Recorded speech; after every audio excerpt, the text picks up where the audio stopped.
I am Joshua, 32 years old, and my entire family flew 15 states over for my brother's unborn twins' gender reveal. But a month later, not a single one of them showed up at my wedding. Before I tell you how they entirely destroyed their own lives by making that choice, let me know where you are watching from in the comments. The glaring Pacific sun beat down heavily on my shoulders as I stood on the periphery of a lavish, rented beachfront cabana in Malibu, California. It was the second Saturday in June, the kind of aggressively perfect summer day that usually only exists in travel brochures. The air smelled strongly of expensive coconut sunscreen, sea salt, and the catered garlic butter shrimp that servers were passing around on silver trays. My entire extended family was there. My parents, 3 aunts, 2 uncles, and half a dozen cousins had joyfully coordinated flights, traveling all the way from the humid, sticky suburbs of New Jersey to the pristine coast of Southern California. The occasion was my older brother Julian and his wife Isabella's gender reveal party. To call it a party is an understatement.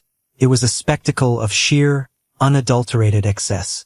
My parents had spared absolutely no expense for this monumental event.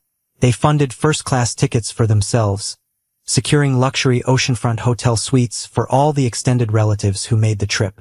My mother even hired a professional event planner from Beverly Hills, a woman with an earpiece who buzzed around coordinating the catered food and the massive balloon arches. The entire display culminated in a rented helicopter flying low over the water, dropping massive amounts of biodegradable pink and blue confetti into the ocean while a hired string quartet played pop covers directly on the sand. I watched my father, a man who routinely and loudly complained about the physical toll of his mild arthritis back home, practically sprint through the sand to get a better camera angle of the helicopter. My mother had spent 3 solid weeks agonizing over the perfect designer pastel outfit to wear for the professional photographer, constantly texting our family group chat about which shade of mint green looked best on her. I had also made the trip, but my experience was completely different. I had quietly purchased my own economy ticket, sitting in the middle seat near the back of the plane, and booked a modest, slightly damp Airbnb a few miles inland. I did this because I still harbored the naive, exhausting illusion that showing up for my family, being the good, reliable son, would eventually result in them showing up for me. I spent the entire afternoon observing them from the edge of the cabana. I watched my parents fawn over Julian and Isabella. Julian is a man whose manufactured charm barely conceals his towering arrogance. He walked around holding a glass of vintage champagne, wearing a custom linen suit, loudly talking about his tech startup. Anyone listening would think he was the next Steve Jobs. I knew the truth. His deeply precarious financial reality was a ticking time bomb, but my parents treated him like royalty. Isabella, rubbing her belly, their baby bump, complained about how tiring the ocean breeze was, and my mother rushed over with a silk shawl. I stood near the catering table, drinking a warm club soda, entirely ignored. No one asked about my flight. No one asked about my upcoming wedding. It was in that exact moment, watching the confetti settle on the waves, that I finally understood the truth. The hierarchy within my family was not a temporary phase. It was a permanent, unalterable institution. Julian was the golden child. I was just the audience they required to witness his greatness. Exactly 4 weeks and 6 days after that sun-drenched, incredibly expensive spectacle in Malibu, the absolute consequences of their arrogance finally caught up to them. It was a Tuesday afternoon. I was sitting on the wide, shaded back porch of my home, a heavy ceramic cup of black coffee in my hand. The neighborhood was profoundly quiet. The only sound was the wind rustling through the leaves of the ancient oak trees in my backyard. I was finally at peace. Then, the heavy oak table vibrated. My phone screen lit up. It was a text from my mother. 5 seconds later, the phone began to ring. The caller ID flashed Julian's name. I did not answer. I simply watched it ring out. 10 seconds after that, my father called. Then Aunt Susan. Then Uncle Aaron. Within exactly 10 minutes, my phone began to violently detonate. It was a relentless, vibrating assault. The screen lit up over and over again, refusing to go dark. I watched the notification counter climb rapidly. 10, 50, 100. It finally stopped at 215. 215 incoming calls, frantic text messages, and breathless, panicked voicemails flooded my device from every single person who shared my last name. I did not pick up. I did not feel a single spike of anxiety. I did not panic. I simply watched the screen glow, took a slow, deliberate sip of my coffee, and felt an overwhelming sense of justice. The foundations of their fairy tale world, the fake, heavily mortgaged reality they had built around Julian, had just been completely shattered into a million irreversible pieces. And I knew exactly why. I knew where Julian had been that morning. I knew whose office he had confidently walked into, and I knew exactly whose face he saw sitting across the boardroom table.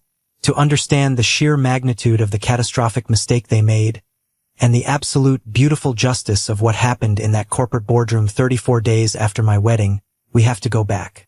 We have to look at the ledger of love they kept for my entire life. We have to look at the exact moments they taught me that family is just a word people use to manipulate you.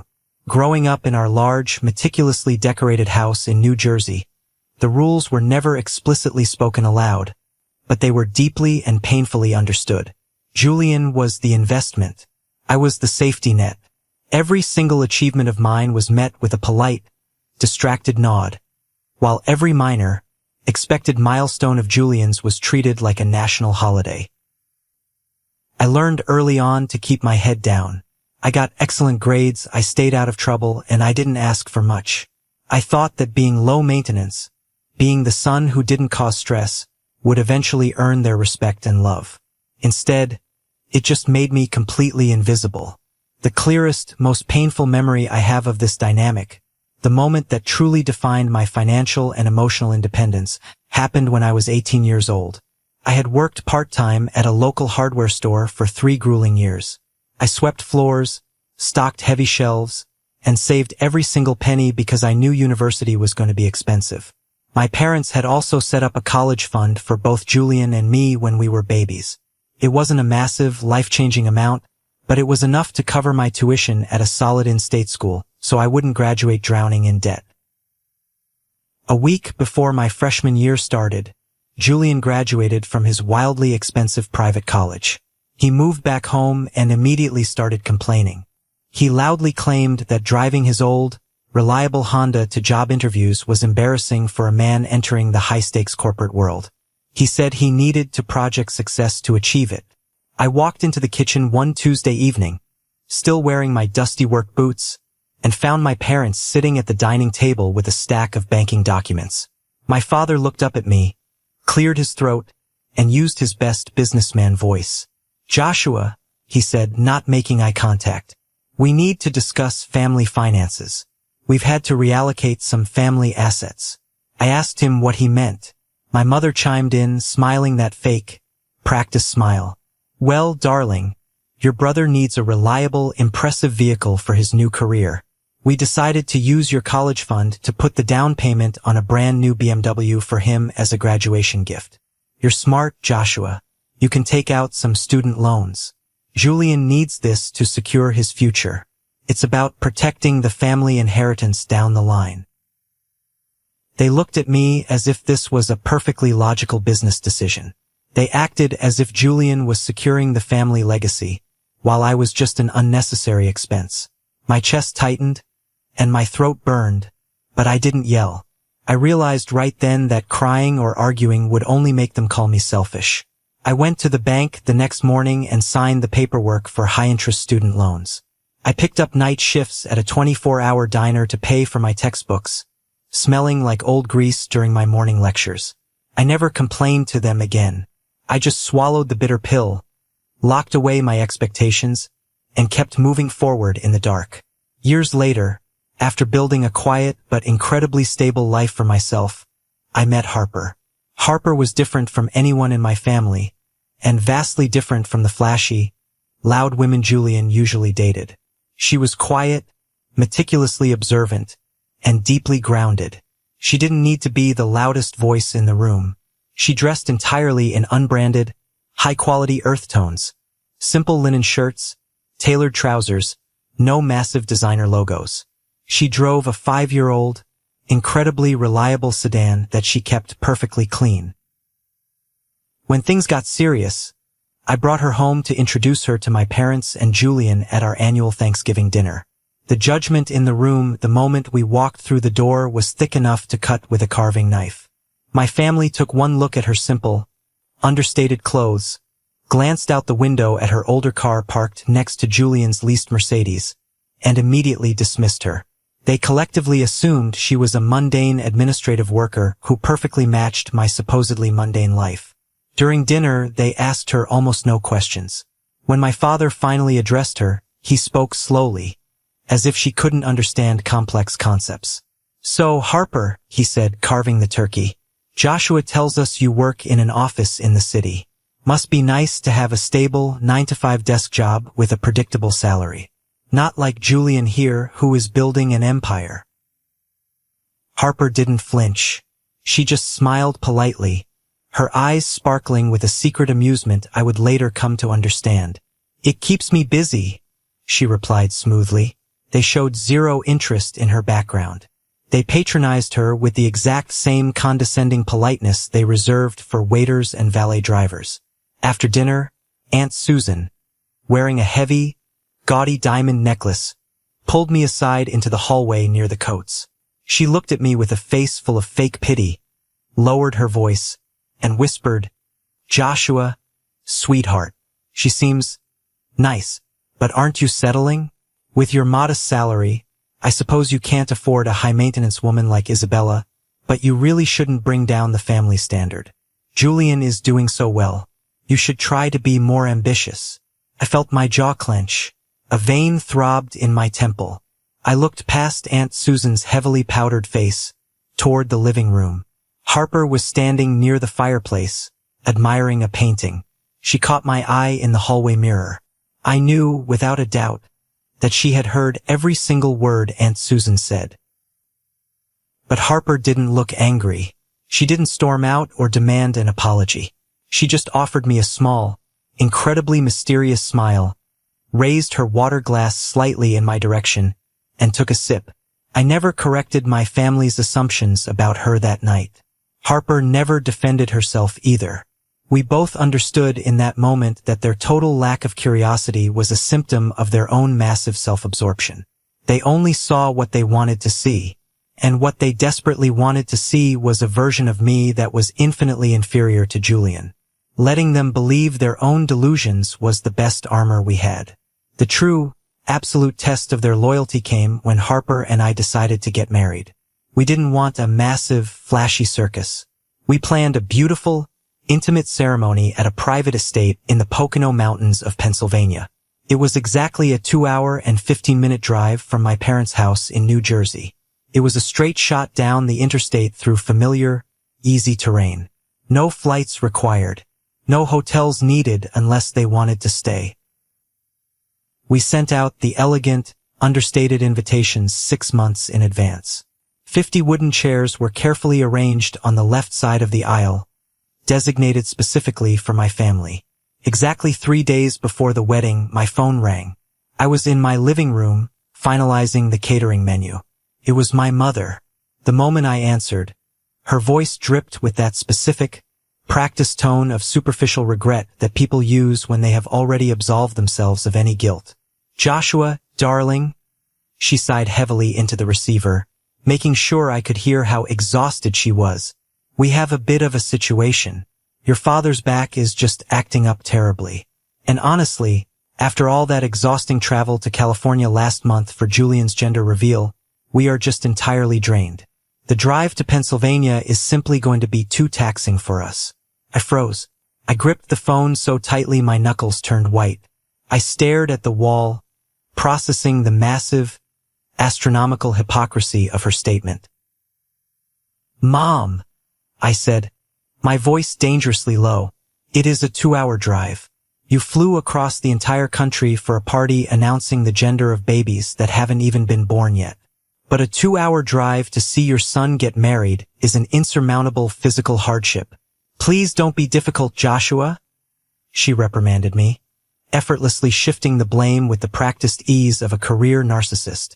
Isabella's pregnancy is high risk, and we needed to be there to support Julian. A wedding is just a party. We'll send a nice check. But you really shouldn't be so selfish as to demand we put your father's health at risk for a 2-hour car ride. She hung up before I could say another word. I stood there, staring at the blank screen, my throat tight. 10 minutes later, my phone buzzed again. It was a text from my best friend and groomsman, Elijah. He followed my family on social media. It was a screenshot from Instagram, posted publicly just 30 minutes ago by my Uncle Aaron. The photo showed my father, wearing crisp white golf clothes, holding a titanium golf club, and smiling broadly on a pristine, sun-drenched green. The caption read, "Kicking off the exclusive weekend charity tournament with the boys. Let's go." My father's back looked perfectly fine. They weren't staying home to rest. They were actively choosing a weekend golf tournament over my wedding. By the end of that day, the rest of my family had conveniently formulated their own miraculously synchronized excuses. The dominoes fell exactly as I expected them to. Uncle Aaron called and left a brief, upbeat voicemail claiming he had sudden, terrible car trouble and couldn't make it out of town. I knew for a fact he had a brand new, fully warranted SUV sitting in his driveway. Aunt Susan sent a text message, not even a phone call, saying she had caught a terrible summer cold and didn't want to risk infecting our guests. Cousin after cousin suddenly had scheduling conflicts. It became glaringly, painfully obvious that a collective decision had been made in their group chats. My wedding simply did not warrant their effort. I didn't have the status, the wealth, or the manufactured drama of Julian, so I wasn't worth the gas money. When the morning of the wedding finally arrived, I stood in the groom's suite, looking at my reflection in the tall vanity mirror. Outside, the venue staff was setting up the 50 chairs on the left side of the aisle. I knew every single one of those chairs would remain completely and utterly empty. But as I looked at myself, adjusting my tie, a strange thing happened. I did not cry. I didn't throw my phone across the room, and I didn't succumb to the crushing weight of their rejection. I realized that the grief of losing my family had already been processed 1,000 times over during my childhood. When they drained my college fund, when they ignored me at dinners, when they mocked the woman I loved. What was left in the wake of that grief was a profound, crystalline clarity. Attempting to extract unconditional love from people who view affection as a currency to be spent exclusively on those who enhance their social standing is a fool's errand. They thought my modest salary and quiet life were beneath them. They thought they were punishing me. I smoothed the lapels of my suit. I took a deep breath, walked out of that room, and accepted the absolute fact that the family I was born into had just voluntarily, permanently severed the cord. And they were completely unaware of the monumental miscalculation they had just made regarding the quiet woman I was about to marry. The ceremony took place in the spectacular terrace gardens of the estate, under a massive canopy of ancient willow trees. When I had originally sent my mother the address months ago, she did a quick internet search, saw no commercial hotel listings or country club memberships attached to the name, and dismissively assumed it was some budget-friendly public park. She had even made a snide comment about hoping it wouldn't rain on our little picnic. She was entirely, catastrophically wrong. The magnificent private estate where we were currently getting married, the place she deemed not worth a 2-hour drive, was actually Harper's own property. It was a sweeping, pristine 70-acre sanctuary that she maintained with quiet, understated pride. We had intentionally kept the details of our financial and professional realities entirely concealed from my family. It wasn't out of malice, but out of a shared, absolute boundary of self-preservation. I knew exactly how my parents operated. If they had known the true extent of Harper's wealth, their entirely absent interest in me would have violently transformed. They would have launched an obsessive, suffocating campaign to leverage her money for their own social elevation, and more importantly, to fund Julian's endless financial demands. They would have paraded her at country club dinners and harassed us for loans. As I walked out onto the terrace and stood at the altar, I consciously refused to let my gaze drift toward the 50 empty wooden chairs on the left side of the lawn. I focused entirely on Harper as she walked down the aisle. She looked breathtaking, radiating a calm, commanding grace. As she reached me and we joined hands, the soft summer breeze blew across the lawn. In the distance, at the edge of the manicured property, the doors to the main garage had been left slightly ajar by the catering staff bringing in supplies. Inside, out of the direct glare of the sun, sat Harper's daily driver. It wasn't the 5-year-old sedan she drove when visiting my parents. That old car was just a shield.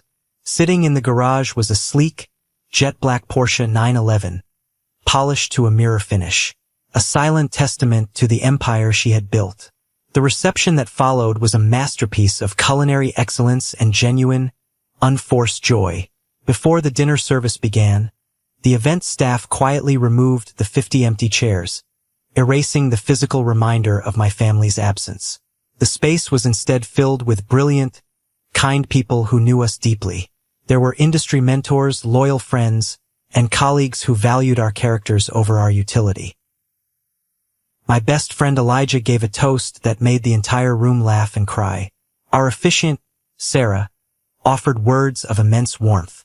We drank vintage champagne, ate incredible food, and danced to a live jazz band. There was no manufactured drama. There were no arrogant, boastful speeches from Julian trying to steal the spotlight. It was entirely peaceful. Late in the evening, as the last of the guests were departing and the catering staff was quietly packing away the silver, Harper and I stood on the wide stone terrace. We looked out over the dark, tranquil expanse of her private lake, completely enveloped in the quiet perfection of our new reality. Harper wrapped her arms around my waist, rested her chin on my chest, and looked up at me. "Are you okay?" she asked softly, her eyes searching mine. She was asking about the glaring physical absence of the people who were supposed to love me the most. I wrapped my arms around her shoulders, holding her close, and told her the absolute truth. "Their absence is the greatest wedding gift they could have possibly given me," I whispered into the cool night air, because it permanently eradicated any lingering guilt I might have felt for what is inevitably going to happen next. By refusing to drive 2 hours to watch me marry the love of my life simply because they couldn't be bothered, they had finally explicitly shown me exactly where I stood. They had drawn a permanent, uncrossable line in the sand. Harper looked deep into my eyes. Her expression shifted from warm and gentle to fiercely protective and razor-sharp. The corporate titan beneath the bride emerged. "Are you ready for the storm, Joshua?" she asked quietly. I looked at the meticulously manicured grounds of our home, thought about my father on the golf course, and nodded. "Let it rain." Exactly 34 days after our wedding, the carefully constructed facade of my brother's perfect life violently collided with the concrete reality of the business world. Julian's tech startup, the company my parents had sacrificed my college fund to supposedly nurture, was failing. It was bleeding capital at an unsustainable rate. He was desperately seeking a Series B funding injection to avoid total bankruptcy. More terrifying for him, Isabella was threatening a brutal divorce and a nasty custody battle over the unborn twins if his financial house of cards collapsed. For the past 18 months, Julian had been obsessively trying to secure a pitch meeting with Horizon Ventures. Horizon was one of the most aggressive, highly capitalized technology investment firms on the East Coast. Getting Horizon's backing was the holy grail in his industry. By some miracle of persistent networking by his lower staff, Julian finally secured a pitch meeting. According to the completely detached, clinical account Carter, a senior partner at the firm, gave me later that evening, Julian swaggered into the spectacular glass-walled boardroom on the 40th floor of the firm's Manhattan headquarters. Julian wore an aggressive, incredibly expensive bespoke suit. He was flanked by his 2 nervous junior assistants, Matthew and Luke. He walked in completely prepared to deliver the presentation that would supposedly save his sinking company. He acted like he already owned the building, smiling his arrogant, manufactured smile, completely oblivious to the trap he was walking into. He spent the first 10 minutes confidently setting up his slides and attempting to charm Carter. "Carter, great to finally meet you in person," Julian boasted, leaning on the mahogany table. I look forward to showing you how we can make Horizon a lot of money today. Carter sat quietly, hands folded, nodding along politely. Finally, Carter raised a hand to stop him. Julian, the numbers you provided in your preliminary packet are ambitious, Carter said smoothly. But as you know, the final decision for an investment of this magnitude rests solely with our founder and principal managing partner. She has been reviewing your file thoroughly. At the absolute head of the massive boardroom table, a high-backed leather chair was turned away from them, facing the floor-to-ceiling windows overlooking the sprawling New York skyline. She is ready for you now, Carter said, gesturing to the chair. The heavy leather chair slowly, deliberately swiveled around. The quiet woman sitting in it was wearing a sharp, impeccably tailored navy suit. Her hands were steepled, resting on a thick dossier on the desk. She wore an expression of mild, absolute professional boredom. Julian's arrogant smile froze instantly. The color drained from his face with such terrifying, instantaneous speed that Matthew, his assistant, instinctively reached out to grab his arm, assuming his boss was experiencing a sudden cardiac event. Julian's mouth opened slightly, but no sound came out. His eyes widened in sheer, unadulterated horror. The elusive CEO of Horizon Ventures, the legendary financial titan he had been desperately trying to reach for a year and a half, the woman who held the power of financial life and death over his company, was Harper. The same woman he had refused to make eye contact with at Thanksgiving. The same woman his mother called a mundane administrative worker. The same woman his aunt said brought down the family standard. The woman whose wedding he had skipped to go to a golf tournament. Harper did not smile. She did not raise her voice. She did not make a single personal comment. She didn't mention the wedding, the empty chairs, or the blatant disrespect. She remained entirely in her element as a ruthless corporate executioner. She opened the dossier, looked down at the paperwork, and then looked dead into Julian's terrified eyes. "Julian," Harper said, her voice echoing coldly in the massive room. "I have reviewed your proposal. Your user acquisition metrics are heavily inflated. Your burn rate is catastrophic and completely unsustainable. And frankly, your proprietary technology is practically non-existent." Julian tried to stammer out a defense. Harper, Mrs. The projections show. The projections show a sinking ship. Harper cut him off effortlessly. She treated Julian exactly the way she would treat any deeply unqualified, desperate applicant. She delivered a masterclass in professional execution that left him utterly defenseless in front of his own employees. "You lack the leadership and the infrastructure to scale this product," Harper continued, closing the folder with a sharp snap that made Julian flinch. "This is not a viable business. Horizon Ventures will not invest a single dollar of our capital into a fundamentally doomed enterprise. We are passing on this opportunity." Julian's facade crumbled completely. Panic set in. He abandoned his pitch and tried to leverage the only thing he thought he had left. "Harper, please. We're family. Joshua is my brother. You can't do this. If I don't get this funding, the company goes under. Isabella, the house." Harper stopped him with a single, ice-cold look that could have frozen the sun. "This is a boardroom, Julian," she said, her voice carrying absolute, decisive authority. "The only connection that matters in this room is the bottom line, and yours is entirely bankrupt. Carter will see you out." Julian was escorted out of the building by security in a state of catatonic shock. His two assistants followed behind him, heads bowed, realizing their jobs were effectively over. The golden child had just been completely, surgically dismantled by the woman he deemed beneath him. "This is the moment that changed everything, when I finally regained control of my life. Thank you for your patience in with me this far. You are amazing. Please help me by liking the video and commenting number 1 below, so I know you've been with me this far.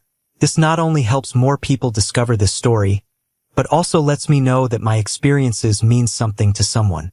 Your support is the biggest motivation for me to continue sharing the rest of this journey."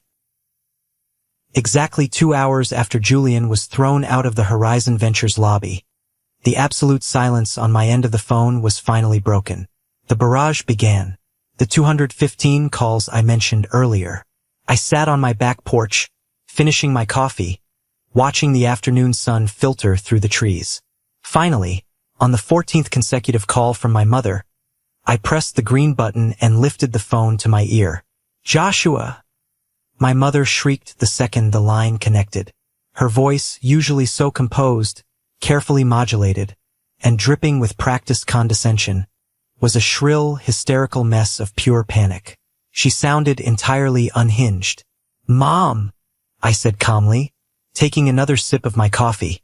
"Joshua, you have to fix this right now," she cried, completely abandoning any pretense of a polite greeting. "Julian just called us from the city. He is having a full-blown panic attack on the sidewalk outside a building in Manhattan. You have to talk to Harper. You have to make her give him the funding, the promotion, whatever it is he needs. She just destroyed his entire pitch." She was hyperventilating, desperately trying to weave a frantic narrative to save her golden boy. If he loses this company, Isabella will leave him. She will file for divorce. She will demand full custody of the twins. They will lose the house, Joshua. You cannot let your wife do this to your own brother. You have to intervene. She tried to rewrite history in real time. "We love Harper, you know we do. She is family. There was just a terrible misunderstanding about the wedding. We were just so tired. You are a loyal son, Joshua. Talk to her. Fix this." The silence on my end of the line was as heavy and cold as a tombstone. She was entirely, conveniently forgetting that just 5 weeks earlier, she had explicitly told me that I was selfish for expecting them to endure a 2-hour car ride to watch me get married. I let her speak. I let her cry, beg, and manipulate. I let her exhaust herself completely against the impenetrable, steel wall of my silence. When she finally stopped to take a breath, sobbing dramatically into the receiver, I spoke. My voice was profoundly calm, detached, and carrying a weight I had never possessed before. It sounded like a stranger to my own ears. "My family," I said slowly, emphasizing every single syllable, so it hung heavily in the digital space between us, "consists of my wife and the people who actually showed up to celebrate our union." My mother gasped, trying to interrupt. "Joshua, please, you don't mean that. You made it abundantly clear," I continued, my voice cutting through her tears like a knife, "that a 2-hour drive was simply too exhausting a journey to support me. You chose to post pictures at a golf tournament while I stood at the altar." I paused, letting the crushing weight of reality set in for her. "So, I am absolutely certain you will understand that walking 10 steps down the hall to my wife's home office to ask her to compromise her billion-dollar firm for a man who couldn't even RSVP to our wedding is simply too taxing on my energy. My back is acting up."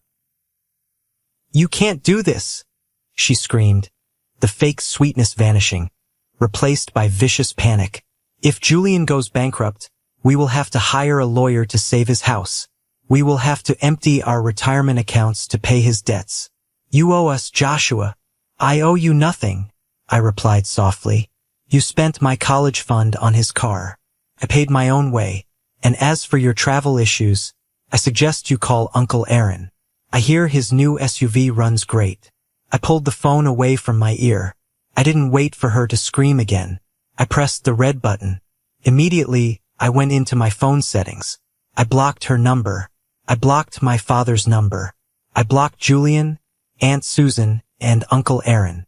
I systematically and ruthlessly severed every single digital and social tie connecting me to the people who had raised me, finalizing the boundary that they themselves had initiated. I placed the phone face down on the wooden table. I leaned back in my chair, closed my eyes, and took a deep, long breath of fresh air.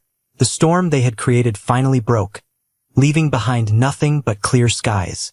3 entire months passed since the day I pressed the red button on my phone and severed the digital cord connecting me to the people who raised me. 90 days of absolute, uninterrupted, golden silence. For the first time in my entire 32 years of existence, my phone did not ring with a manufactured crisis. There were no passive-aggressive text messages from my mother complaining about my lack of ambition. There were no mandatory Sunday dinners where I had to sit at the far end of the dining table, chewing dry roast beef, while I listened to my father brag endlessly about Julian's imaginary corporate empire. My life with Harper settled into a rhythm of profound, beautiful, and healing tranquility. I went to work. I poured my energy into my own career. I came home to the woman I deeply loved, and we built our future without a single dark cloud of familial obligation hanging over our heads. But just because I had blocked their numbers and locked them out of my daily reality did not mean the world stopped spinning on their side of the fence. The natural consequences of my family's supreme arrogance, their financial recklessness, and their cruelty were playing out exactly as Harper had predicted in that Manhattan boardroom. I didn't need to unblock their numbers or check their social media to know what was happening. My best friend Elijah, whose mother still lived exactly 3 doors down from my parents in the New Jersey suburbs, served as a completely willing and highly entertained informant. Elijah had watched them treat me like an afterthought for 20 years, and he felt absolutely zero guilt about watching their house of cards collapse. He would occasionally come over for a beer on the weekend, sit on my back porch, and give me the updates I never explicitly asked for, but quietly needed to hear to validate the permanence of my decision. The fallout was spectacular, total, and entirely irreversible. Exactly 3 weeks after Harper surgically and ruthlessly dismantled Julian's desperate pitch at Horizon Ventures, the Golden Boys tech startup officially filed for Chapter 11 bankruptcy. The inflated user acquisition metrics and the catastrophic burn rate that Harper had pointed out in the boardroom were not just minor red flags. They were the absolute nail in the coffin. When the news hit the industry grapevine that Horizon Ventures had aggressively and permanently passed on the investment, the other, smaller venture capital firms scattered like roaches when the kitchen light turns on. No one wanted to touch Julian's company. He was marked as toxic. The creditors began circling immediately, relentlessly demanding repayment on the massive, high-interest loans he had arrogantly taken out to fund his custom linen suits, his lavish office space, and his leased luxury cars. The company's bank accounts were frozen. The employees were locked out of the building. But the business failing was only the first domino to fall. The real devastation, the true catastrophic collapse, happened inside the walls of his own home. Isabella, the woman who had demanded my parents fly across the country and spend thousands of dollars for a lavish gender reveal party on a Malibu beach, did not handle financial ruin with grace. She was a woman who had married a projection of wealth, not the man himself. The moment the company accounts were frozen and the silver leased Mercedes was physically repossessed from their driveway in the middle of the night, the facade of their perfect, magazine cover marriage shattered completely. According to Elijah, who heard it from his mother, the screaming matches in their large house were so violently loud that the neighbors threatened to call the police on multiple occasions. Isabella did not just pack her designer bags and leave quietly. She filed for a brutal, highly publicized, and incredibly vicious divorce. She immediately hired the most ruthless, expensive divorce lawyer in the entire county, a man known for leaving opposing spouses with absolutely nothing.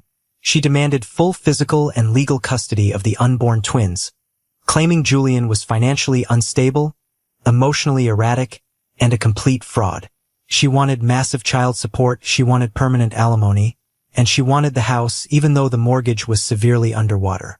The fairy tale was dead, replaced by a vicious legal bloodbath that consumed Julian's every waking hour. This is exactly where my parents made their final, fatal miscalculation. Instead of letting Julian face the consequences of his own disastrous business decisions, instead of letting him learn how to stand on his own 2 feet for the first time in his 34 years of life, my mother and father swooped in to save the golden child. They simply could not tolerate the public humiliation of their favorite son, their ultimate trophy, losing everything. They needed to maintain the illusion of success for their superficial country club friends. My parents systematically drained their entire retirement savings. They liquidated mutual funds, they sold off blue-chip stocks at a massive penalty, and they completely wiped out the money they had spent 40 grueling years accumulating. When that staggering amount of cash wasn't enough to cover Julian's massive corporate debts, the creditor settlements, and his mounting legal fees for the custody battle, They did the unthinkable. They took out a massive second mortgage on the large New Jersey home I grew up in. They literally sacrificed their own financial security, their peaceful golden years, and whatever meager inheritance might have been left for their grandchildren, to bail out a grown man who refused to take a regular job. The severe financial strain broke them completely. The performative wealth vanished overnight. My father had to quietly and humiliatingly cancel his exclusive country club membership. He could no longer afford the exorbitant monthly dues or the weekend golf tournaments, the exact same tournaments he had chosen over attending my wedding. My mother abruptly stopped hosting her lavish dinner parties. She stopped bragging to the neighbors over the fence. The designer pastel outfits she loved to wear were replaced by a deep, suffocating, and constant anxiety.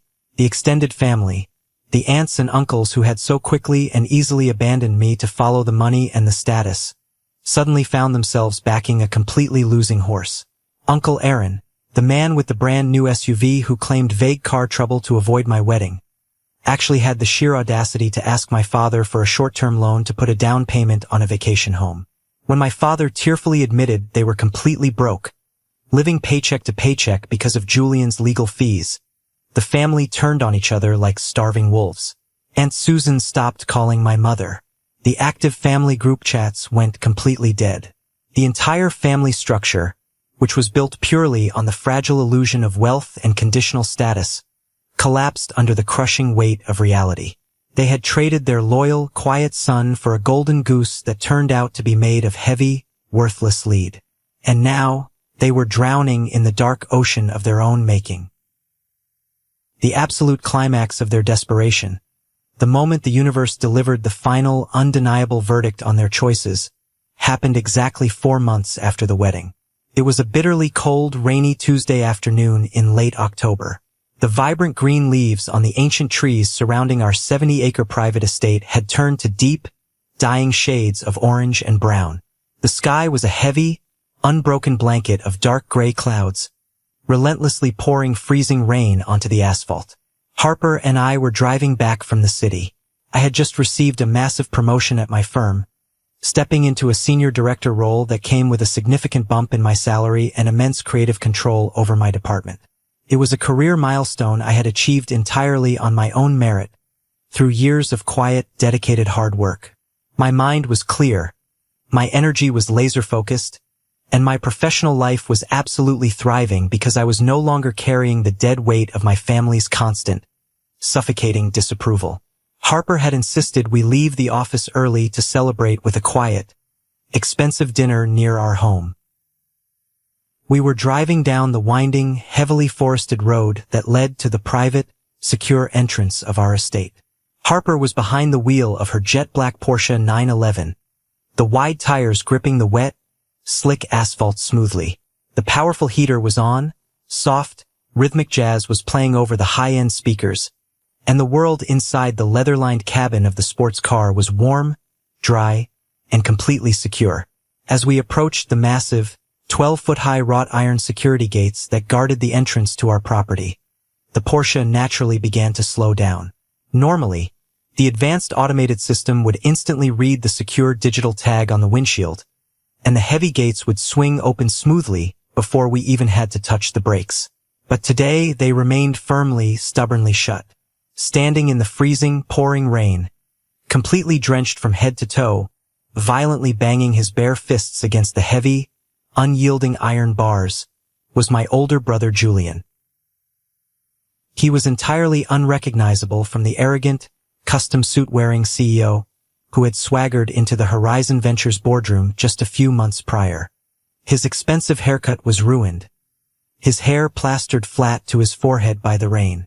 His clothes, a cheap, ill-fitting windbreaker and stained jeans, were wrinkled and soaked completely through to his skin. He looked frantic, manic, and utterly, totally desperate. His leased luxury Mercedes was long gone, replaced by a battered, economy rental sedan that was idling haphazardly on the muddy shoulder of the road, its headlights cutting weakly through the downpour. He had driven 2.5 agonizing hours through a torrential autumn storm to get here. The exact same drive, the exact same distance, that my parents had claimed was simply too physically taxing to make for my wedding day. But now that Julian was facing total bankruptcy, a nasty, humiliating divorce, and the imminent loss of his home, he had miraculously found the energy to make the trip. He was standing at the stainless steel intercom call box, screaming into the speaker at Marcus, our massive head of security, demanding to be let onto the property. Harper brought the Porsche to a complete, smooth stop about 20 feet from the iron gate. The bright LED headlights of the car cut through the heavy sheet of rain, brightly illuminating Julian's desperate, shivering figure.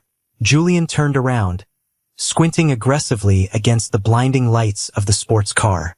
When he finally recognized the sleek, unmistakable profile of the Porsche, the exact same car he had undoubtedly heard whispers about from the venture capital circles after his humiliating defeat, he literally ran toward it.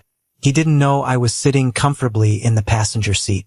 He only knew this car belonged to the ruthless CEO of Horizon Ventures. He only knew this was his absolute, final, desperate lifeline to avoid complete ruin. He slapped his wet, freezing hands against the passenger side window, right next to my face. The glass was heavily tinted and completely soundproofed, so he couldn't see me clearly, but I could see him with perfect, terrifying clarity. I could see the bloodshot veins in his eyes, the raw panic pulling at the corners of his mouth, the complete, utter destruction of his monumental ego. "Harper, please!" he screamed, his voice distorted and muffled by the thick, reinforced glass and the relentless pounding of the rain. "Please, you have to let me in. We need to talk. You have to help me. My parents are losing their house. Isabella took the kids. I have no money for the lawyer. Your family. Joshua is my brother. Please, just open the gate." He was begging. The golden child, the man who had treated me like absolute dirt on the bottom of his expensive Italian shoes for 3 full decades, the man who couldn't be bothered to check a box on an RSVP card to my wedding, was now begging on his hands and knees in the freezing mud outside my heavily fortified gates. I looked at him. I waited for a reaction within myself. I waited for the anger to rise. I waited for the guilt to twist in my stomach. But I felt absolutely nothing. I felt my heart beat steadily, calmly in my chest. There was no sudden spike of adrenaline. There was no overwhelming urge to roll down the window and scream at him. There was no petty desire to rub his massive failure in his face. I simply looked at him as if he were a complete stranger asking for complicated directions in a language I did not speak. I slowly turned my head and looked at Harper. She had both hands resting lightly on the leather steering wheel. Her posture was completely relaxed. She didn't look angry, she didn't look vindictive, and she certainly didn't look sympathetic. She just looked mildly inconvenienced, like a driver waiting for a stray animal to cross the road. She glanced over at me, her eyebrows raised in a silent, powerful question. She was giving me the ultimate choice. If I wanted to open the window, if I wanted to gloat, or if I wanted to miraculously let him in and save him, she would support me without hesitation. I shook my head slowly, deliberately. I reached out and gently placed my hand over hers on the center console. "Drive," I said quietly, my voice perfectly steady. Harper gave a small, firm nod. She reached up and pressed a button on the ceiling console. The massive iron gates slowly began to swing inward, the motors humming quietly over the sound of the storm. Julian stepped back, a look of wild, desperate hope flashing across his wet, pathetic face. He actually thought he had broken through. He thought the magic, manipulative word family had worked one last time to save his skin. Harper shifted the Porsche smoothly into gear. The powerful engine growled low and deep. She didn't roll down the window. She didn't even look at him.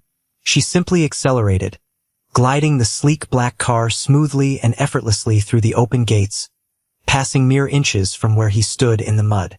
Through the heated side mirror, I watched Julian turn around, his mouth hanging open in absolute shock. He took a stumbling step forward to follow us onto the property. But Marcus, the massive security guard, stepped out of the illuminated guardhouse and held up a firm, uncompromising, massive hand. The heavy iron gates instantly reversed direction, swinging shut with a loud, final, echoing metallic clang, locking Julian out in the cold, freezing rain forever. We drove up the winding, perfectly paved driveway toward the warm, glowing lights of our home. We didn't speak about him for the rest of the evening. The golden child was finally, permanently, just a ghost in the rearview mirror. Society relentlessly conditions us from a very young, vulnerable age to believe that blood is thicker than water. We are taught, through movies, books, and unsolicited advice from relatives, to forgive the absolutely unforgivable. We are pressured to endure the unbearable, and to constantly, repeatedly lower our personal boundaries simply because we share a last name with our abusers. We are forcefully told that family is a lifelong, unbreakable commitment, a sacred bond that must be preserved at all costs, even if the actual cost is our own mental health, our own financial stability, and our own fundamental self-worth. I spent the first 32 years of my life deeply, miserably trapped in that exact psychological prison. I constantly contorted my personality to fit their needs. I minimized my academic and professional achievements to avoid casting a shadow on Julian. I completely silenced my own needs and desires to avoid disrupting the manufactured, delicate hierarchy of my parents' home. I accepted the absolute bare minimum of affection and called it love. I allowed them to casually steal my college fund. Money I had worked night shifts in a greasy diner to save, just to buy a luxury car for my brother so he could look impressive. I allowed them to openly insult the woman I loved, mocking her salary and her clothes. I allowed them to skip the most important day of my life, leaving 50 wooden chairs empty, for a casual game of golf. I did all of this, I endured all of this because I was terrified of being the bad guy. I was terrified of being the one to break the family apart. But what I didn't realize back then in the dark, and what I understand with brilliant crystal clarity now, is that the family was already broken. It was never whole. It was never a place of safety or unconditional support. It was a cold, calculated transaction. It was a long-running stage play where Julian was always the lead actor.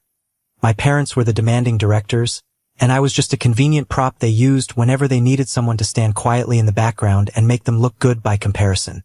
Building your own beautiful castle in the light requires you to violently and permanently stop inviting people who only know how to operate in the dark. In the years following that rainy, pathetic afternoon at the security gate, my life expanded in ways I never thought possible.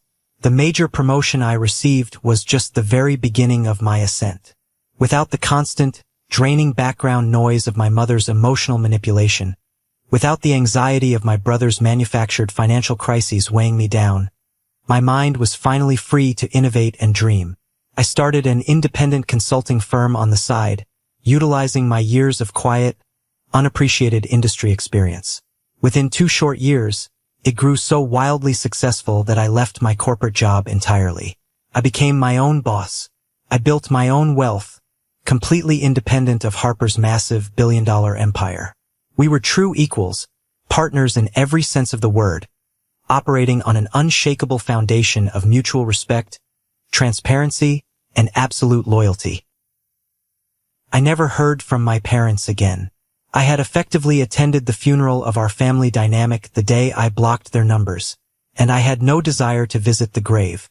They never met the 2 beautiful children Harper and I eventually welcomed into the world. I learned through the neighborhood grapevine, mostly through Elijah's mother, who still loves to monitor the suburban gossip, that my parents eventually lost the fight to save their status. They had to sell the sprawling New Jersey house to pay off the final remnants of Julian's staggering legal debts. They moved into a small, cramped, 2-bedroom apartment 2 towns over, entirely stripped of their performative country club wealth. Julian's bitter divorce was finalized, leaving him with joint custody of the twins that he barely utilized because he couldn't afford a place big enough for them to stay. He was burdened with a mountain of debt he could never repay in his lifetime. The man who wore custom linen suits and demanded venture capital funding ended up taking a low-level, entry-level sales job just to afford his basic rent and groceries. The people who thought they were absolute royalty ended up living the exact mundane, struggling, invisible life they used to mock me for having. I don't say this to gloat. I don't take pleasure in their suffering. I say this because it is the undeniable, objective reality of karma. When people explicitly show you that their love is conditional, transactional, and entirely dependent on what you can do to elevate their public image, you must believe them the very first time. You must give yourself the profound, liberating permission to stop auditioning for a role they never, ever intended to cast you in. You do not owe your current success to the people who completely ignored you when you were struggling in the dark. You do not owe your hard-earned wealth to the people who drained your resources and stole your college fund. And you absolutely, categorically do not owe them a seat at the table once you have built your own beautiful, peaceful life in the light. There is a very specific, unique kind of grief that comes with cutting off your family. It is mourning the idea of the supportive parents you deserved, rather than the toxic parents you actually had.